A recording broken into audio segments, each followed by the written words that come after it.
একটা হোল্ডিং এর মালিকানা পরিবর্তনের জন্য এক লোকে নজরুল ভাই দিছিল দায়িত্বটা। তো নজরুল ভাই কাছে বলছে যে সেখানে তাকে ওই হোল্ডিং ট্যাক্সের পরিশোধের কাগজ আর নামজারি ফি পাবো, তাকে 5,000 টাকা দিচ্ছে। এখন তাকে নামজারি 5,000 টাকা দিচ্ছে। তো আমি বলছি যে 1150 টাকা ঠিক আছে, রসিদ তো আছেই, আর হোল্ডিং ট্যাক্সের কাগজটা রসিদ দেন আপনার স্বাক্ষর দিচ্ছে, স্বাক্ষর কেন দিচ্ছেন, রসিদটা দিয়ে দেন। এটা দুজনের কথা কাটছে, সেও বলছে আমি বলছি, এই আর কি। তখন উত্তেজিত হয়ে হয়তো হাত দিচ্ছে।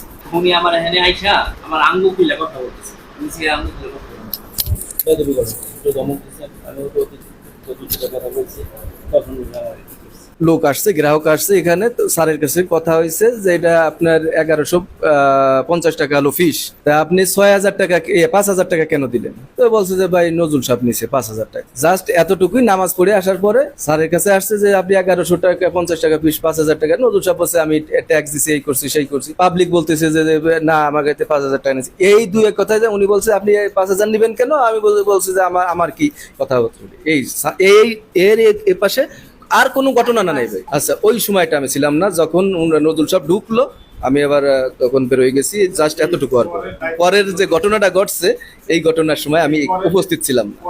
নজরুল সাহেব, আমাদের সেকশন তো দুটোটাই একই, একটা হলো নিচে, একটা হলো উপরে, কার্যক্রম সব একই, ওনারা আদায়কারী, আমাদের নির্ধারণ করে।